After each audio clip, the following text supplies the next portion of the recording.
Hi అండి, అందరికీ నమస్కారం అండి. ఫ్రెండ్స్, మనకి ఇప్పుడిప్పుడే మరొక లేటెస్ట్ అప్డేట్ అయితే రావడం జరిగిందండి. అది కూడా తెలుగు రాష్ట్రాల్లో కేంద్ర మంత్రులు లిస్టులో ఉన్నది వీళ్ళే అంటూ ఇప్పుడే మనకు ఒక అప్డేట్ అయితే వచ్చిందండి. అయితే ఇందుకు సంబంధించిన పూర్తి వివరాలు అయితే మన వీడియోలో తెలుసుకుందామండి.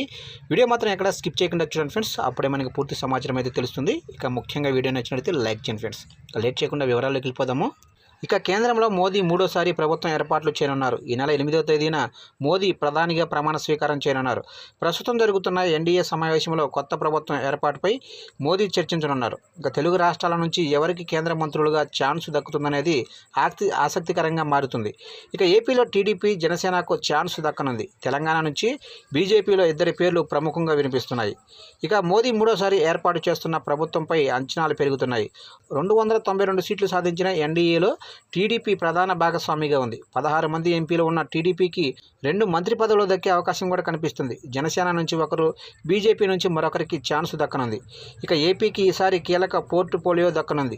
టీడీపీ నుంచి శ్రీకాకుళం ఎంపీ రామ్మోహన్ నాయుడు, గుంటూరు ఎంపీ పెమ్మసాని పేర్లు ప్రధానంగా పరిశీలిస్తున్నట్లు తెలుస్తుంది. జనసేన నుంచి ఇద్దరు గెలవడంతో వారిలో ఒకరికి ఛాన్స్ దక్కనుంది. ఇక ఏపీ నుంచి 4 పదవులు. ఏపీలో బీజేపీ నుంచి పురంధేశ్వరికి కేంద్ర మంత్రిగా ఛాన్స్ ఖాయంగా కనిపిస్తుంది.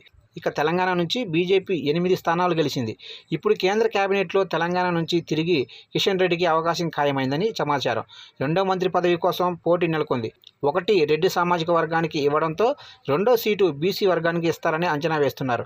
దీంతో బండి సంజయ్, ఈటల రాజేందర్, ధర్మపురి అరవింద్ పేర్లు ప్రచారంలో ఉన్నాయి. డీకే అరుణ, రఘునందన్, విశ్వేశ్వర రెడ్డి సైతం, డాక్టర్ లక్ష్మణ్ సైతం రేసులో ఉన్నారు. ఇక తెలంగాణ నుంచి ఛాన్స్ ఎవరికి అంటే, కానీ 2028 తెలంగాణ అసెంబ్లీ ఎన్నికల కోసం బీజేపీ ఇప్పటి నుంచే వ్యూహాత్మకంగా వ్యవహరిస్తుంది. అందులో భాగంగా పార్టీ రాష్ట్ర అధ్యక్షుడిగా ఉన్న కిషన్ రెడ్డికి కేంద్ర మంత్రి పదవి ఇస్తుండటంతో పార్టీ బాధ్యతలు మరొకరికి అప్పగించే అవకాశం ఉందనే ప్రచారం జరుగుతుంది. ఇదే విధంగా బండి సంజయ్, ఈటల రాజేందర్, ధర్మపురి అరవింద్ రెండో మంత్రి పదవిపైన ఆశతో ఉన్నారు. వీరిలో ఒకరికి కేంద్ర మంత్రి పదవి, పార్టీ రాష్ట్ర అధ్యక్ష బాధ్యతలు మరొకరికి అప్పగిస్తారని అంచనా వేస్తున్నారు.